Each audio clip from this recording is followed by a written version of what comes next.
This Mac Mini costs $600, same as a mid-range phone. So what if I told you that this $600 Mac Mini not only outperforms Windows PCs and Windows laptops at its price point, pretty significantly by the way, but it also outperforms Apple's M2 MacBook Air, which costs $1,200 double, and Apple's 13-inch M2 MacBook Pro, which costs $1,300. Well, we're going to run not 5, not 10, but 15, actually 16 different tests to see how powerful Apple's cheapest Mac really is. Starting off with a disk speed test. So we ran this test using AJA disk speed and a 16GB 4K file. So just looking at these results compared to the M2 base MacBook Air and the M2 base MacBook Pro, the Mac Mini had the highest read. And when it comes to, again, the MacBook Air, the Mac Mini had 100 megabytes per second faster write and close to 100 megabytes per second faster read. Still, these speeds are a far cry from what we get on the 16-inch 1TB models of the MacBook Pros, which are Apple's highest performing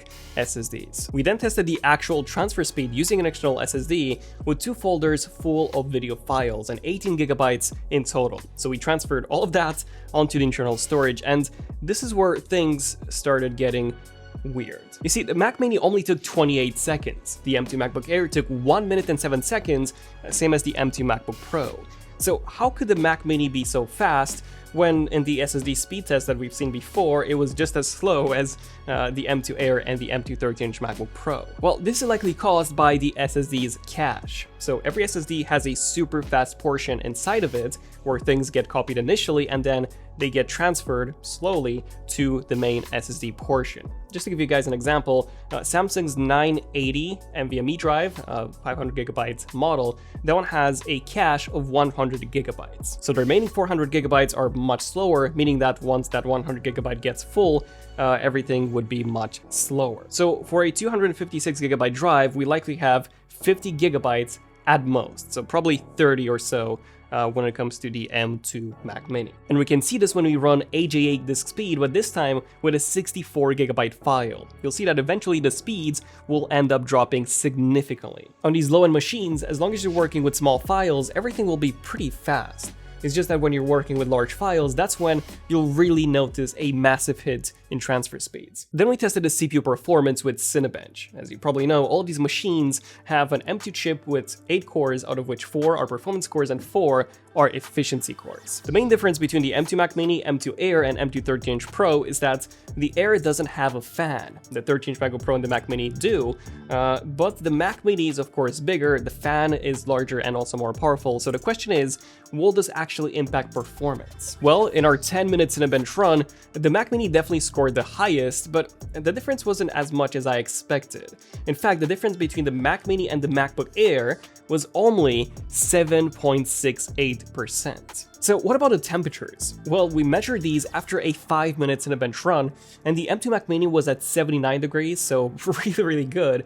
The M2 MacBook Air was at 105, and the M2 MacBook Pro was at 102. So yeah, the difference in temperatures between the Mac Mini and the MacBook Pro was very significant. The Mac Mini definitely has the best cooling system out of the 3. So how will this thermal system impact real-world usage? Well, we started off with Lightroom. We imported 228 images of various sizes and formats from RAWs to TIFFs up to 80 megapixels in size. So some of these were just massive. The M2 Mac Mini took 40 seconds to import, the M2 MacBook Air took 37, and the M2 MacBook Pro took 31. So the Mac Mini was actually the slowest one here. Very strange. Then we've applied a bunch of effects and filters to one image and pasted all of those onto the remaining 227 images. The Mac Mini took 1 minute and 15 seconds, the M2 MacBook Air took 1 minute, and the M2 MacBook Pro took 1 minute and 1 second. So the Mac Mini was once again slower, which shouldn't really happen as this app, Lightroom, is already optimized for the M2 chip, which is inside all of these machines. So what's actually happening? Well, we then ran a full export test. So we exported all of these edited 228 images to full resolution, because this is really when the systems will be pushed to the max, so hopefully we'll now see a big improvement when it comes to the Mac Mini's performance. And that is exactly what happens. The M2 Mac Mini took 15 minutes and 45 seconds, the M2 MacBook Air took 30 minutes and 36 seconds, so literally twice as long, and the M2 MacBook Pro took 17 minutes and 25 seconds. So the Mac Mini was 1.1 times faster than a 13-inch M2 MacBook Pro, and 1.94 times faster than the M2 MacBook Air, as it has, of course, better cooling and it can sustain its performance for much longer. We then ran the same test again, but this time we compressed the images to a small file size. The M2 Mac Mini took 6 minutes and 15 seconds, the M2 MacBook Air took 17 minutes and 52 seconds, so the Mac Mini was 2.85 times faster here, as the Air overheated and started throttling, and the M2 MacBook Pro took 5 minutes and 40 seconds. Really interesting that the M2 MacBook Pro was faster than the M2 Mac Mini here. So let's run a couple of more tests. So let's do some 3D rendering now. Using the CPU first, in Blender, we use the classroom scene and the cycle CPU render. The M2 Mac Mini took 9 minutes and 53 seconds, the M2 MacBook Air took 14 minutes and 28 seconds, so the Mac Mini was 1.46 times faster, and the M2 MacBook Pro took 12 minutes and 41 seconds, so the Mac Mini was 1.28 times faster. So really nice improvement here, but now let's test out the GPUs. And we actually have some differences here. The M2 Mac Mini and the M2 MacBook Pro, they both have the unbinned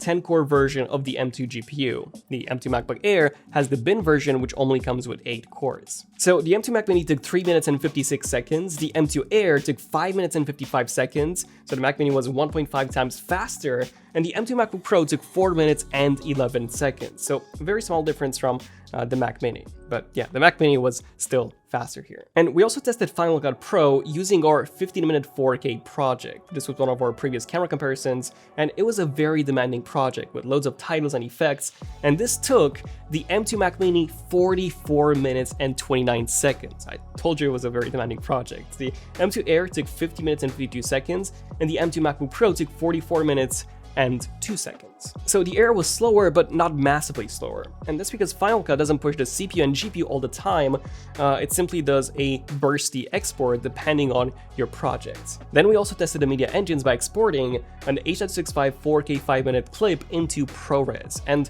they should all be the same here as the media engines are identical, but the results were actually not. The M2 Mac Mini took 59 seconds, the M2 MacBook Air took 1 minute and 20 seconds, so the Mini was 1.35 times faster, and the M2 MacBook Pro took 1 minute and 13 seconds, so again the Mini was 1.23 times faster. We then ran the same test, but this time with a 6K 6-minute clip, and the Mac Mini took 1 minute and 33 seconds, compared to 2 minutes and 10 seconds on the MacBook Air, so the Mini was 1.4 times faster, and the M2 MacBook Pro took 2 minutes and 2 seconds, so the Mini was 1.3 times faster. So yeah, it looks like the media engines, although they are identical, we do get noticeably faster performance with the Mac Mini. And for all of you music producers out there, we also tested out Logic to see how many tracks you could play at the same time on each of these machines. And the Mac Mini could play 69 tracks, the MacBook Air could play 70, although after a while, I couldn't really play back those tracks smoothly, so it actually overheated,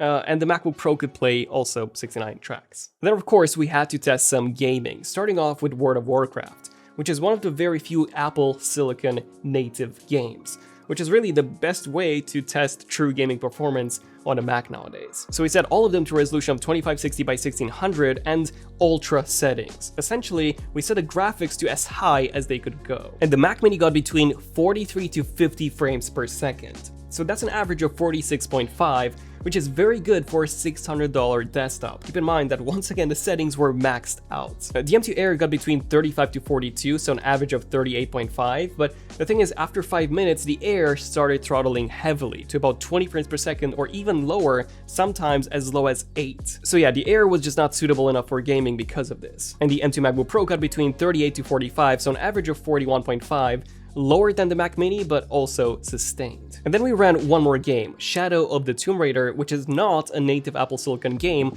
but it does use metals, so it is fairly optimized in that regard.